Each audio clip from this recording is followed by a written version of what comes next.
সেটা হলো এই রাজ্যের মুখ্যমন্ত্রী একজন মহিলা হলেও মহিলাদের নিরাপত্তার বিষয়টা। দেখুন, পশ্চিমবঙ্গে মহিলাদের সম্মানহানির ঘটনা যে কখনো ঘটেনি এ কথাটা কেউ বলতে পারে না, মানে আমরা কেউ জোর দিয়ে বলিনি, বলছিও না। মহিলাদের উপর অত্যাচার, সেই মহিলা কোন দল করেন, তার অত্যাচারী কোন দলের সদস্য, তার উপর বিচার পাওয়া না পাওয়াটা কিন্তু পশ্চিমবঙ্গের দীর্ঘদিনের রীতি। বাস্তবটা হচ্ছে আমরা এই রাজ্যের মানুষ সেখান থেকে বেরোতে পারিনি, হয়তো বেরোতে চাইওনি, কিন্তু 2011 সালের পর থেকে এই ঘটনাটা একটা প্রাতিষ্ঠানিক রূপ নিয়েছে। কারণ এই রাজ্যের এখন যারা দুর্বৃত্ত, যারা খুনি, যারা ধর্ষক, মোটামুটি সবাই শাসক দলের আশ্রিত, খুব আদরের সন্তান, তারা আদরের ভাই বলতে পারেন আর কি, মাননীয়ার প্রিয় ভাই বোন। সেই অবস্থায় দাঁড়িয়ে আমরা একের পর এক ঘটনা ঘটতে দেখেছি। এমনিতে দীর্ঘদিন আমাদের বাঙালিদের যা চরিত্র, যে প্রতিবাদী চরিত্র, তাকে এই রাজ্যের শাসকরাই কিন্তু সুপরিকল্পিতভাবে নষ্ট করেছে। আমরা বুঝতে পারিনি যে কখন আমরা আমাদের চরিত্রটাকে হারিয়ে ফেলেছি। আমাদেরকে কোনো সময় বুঝতে দেওয়া হয়নি যে আমাদের উত্তরসূরিরা অন্য কেউ নয়, আমাদের উত্তরসূরিরা হচ্ছেন বিদ্যাসাগর, স্বামী বিবেকানন্দ, রবীন্দ্রনাথ, নজরুল, ক্ষুদিরাম, নেতাজি সুভাষচন্দ্র বোসরা। আমরা ভুলেই গেছি আমরা আমাদের পূর্বজদেরকে যে ভাবে আমরা দেখেছি, মানে এলিটিস্ট বাঙালি যে ছবি আধুনিক কালের বাঙালিদের সামনে তুলে ধরা হয়েছে, কাঁধে ব্যাগ ঝোলানো থাকবে, লম্বা লম্বা চুল থাকবে, তিনি অর্ধনারীশ্বর হওয়ার একটা প্রচেষ্টা করবেন এবং তার কোনো কিছুতে যায় আসবে না। আমরা তো অল্পে খুশি, কি হবে দুঃখ করে, মানে এইরকম একটা অ্যাটিটিউড নিয়ে থাকলে আপনি ঠিক এলিটিস্ট বাঙালি বলে গণ্য হবেন। এবং এটাই আমরা আমাদের চরিত্রের মধ্যে যোজন করে নিয়েছি। এবং আরো একটা জিনিস ঢোকানো হয়েছে যে তোমার সমাজ নিয়ে খুব বেশি ভাবার প্রয়োজন নেই, তুমি তোমার নিজের সন্তান সন্ততি নিয়ে ভাবো। যে কারণে আমরা দীর্ঘদিন থেকে দেখে এসেছি যে আমার পাড়ায় কোন অত্যাচার হলে পরে আমি মুখ বাড়িয়ে দেখেছি, কিন্তু প্রতিবাদে সামিল হইনি। আরজি করের যে ঘটনা ঘটেছে সেটা বিচ্ছিন্ন নয়, বরং বিগত 12 বছর ধরে প্রতিষ্ঠান যেভাবে আমাদের আত্মসম্মানকে নিয়ে, আমাদের আত্মসম্মানটা এই কারণে বলছি যে আমি একজন পুরুষ মানুষ, কিন্তু কামদুনির নির্যাতিতা মেয়েটাও আমার বোন, তার সাথে রক্তের সম্পর্ক না থাকতে পারে, জাতিগত সম্পর্ক আছে। পার্ক স্ট্রিট বলুন, আরো হাজার হাজার ঘটনা, কত ঘটনা আমরা জানতে পারি না, যেগুলোর থানাতে নথিভুক্ত পর্যন্ত করতে দেওয়া হয় না।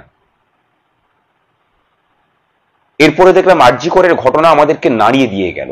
এক একটা ঘটনা থাকে না যেখানে আমাদের মানে বিবেককে নাড়া দিয়ে যায়, যেভাবে নির্ভয়া কাণ্ড ঘটিয়েছিল। প্রতিদিন ভারতবর্ষে ধর্ষণ হয়, প্রত্যেক মুহূর্তে হচ্ছে। দুঃখের এবং আতঙ্কেরটা হচ্ছে তখন যখন প্রতিষ্ঠান নিজে সজাচিতভাবে ধর্ষক এবং খুনিকে আড়াল করার দায়িত্বটা নিজের কাঁধে তুলে নেয়। তখনও যদি আমরা শিক্ষিত মানুষ ঘরের কোণে নিজের পরিবারের ওমে আরাম করে বসে থাকি, তাহলে বুঝতে হবে যে আমরা জ্ঞাতে এবং অজ্ঞাতে নিজেদের ধ্বংসটাকে চাইছি। সেটা যে চাইছি না, বিগত 1 মাসের উত্তাল প্রতিবাদ আমাদেরকে অনেক কিছু জানিয়ে দিয়েছে। মানুষ যেখানে চাইছেন দলীয় পতাকা ছাড়া প্রতিবাদ, অনেক বিরোধী দলকেও দেখছি যে পতাকা ছেড়ে দিয়ে তারা প্রতিবাদে নামছেন, কিন্তু কিছু কিছু পেটেন্টধারী মানুষ তারা পতাকা ছাড়তে পারছেন না। এবং বিভিন্নভাবে আরো সুবিধাভোগী গোষ্ঠী আছেন রাজ্য সরকারের। মমতা ব্যানার্জির সুবিধাটা হচ্ছে এখানেই যে প্রচুর সুবিধাভোগী, মানে সুবিধাভোগী গোষ্ঠী তৈরি করতে পেরেছেন তিনি।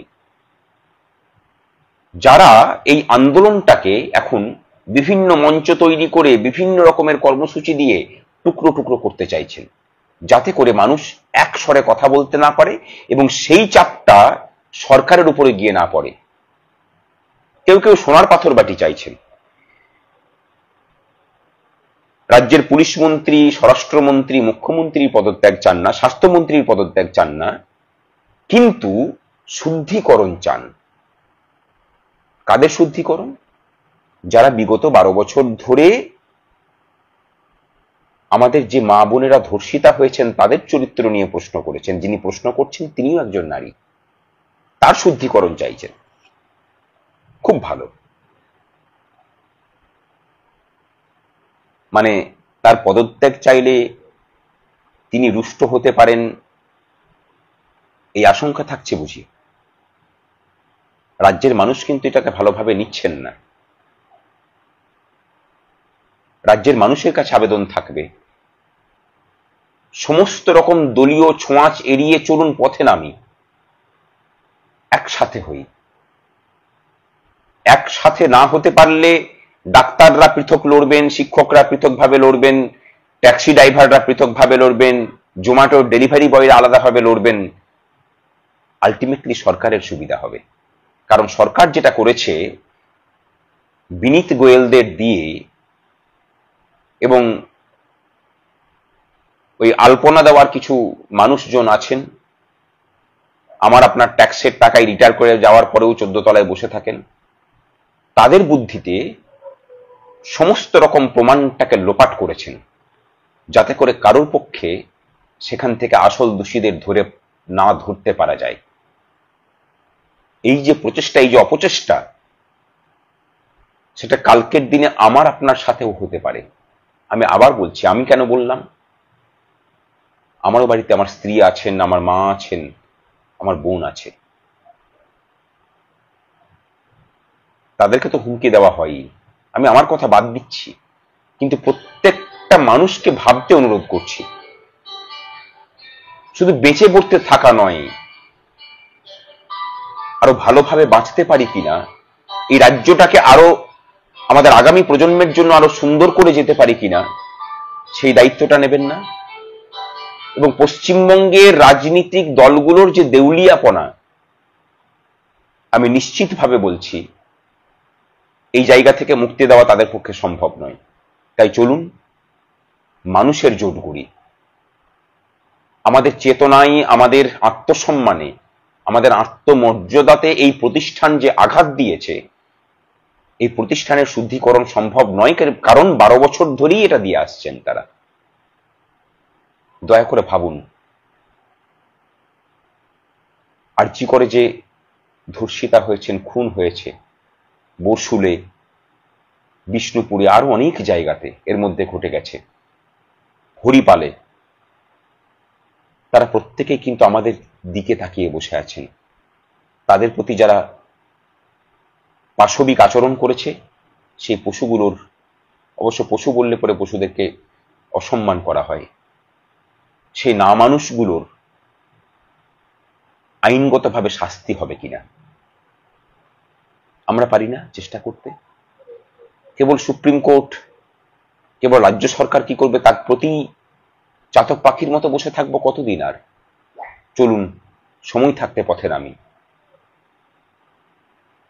আজ এটুকুই থাক, দেখা হোক পথে। ভালো থাকবেন সকলে।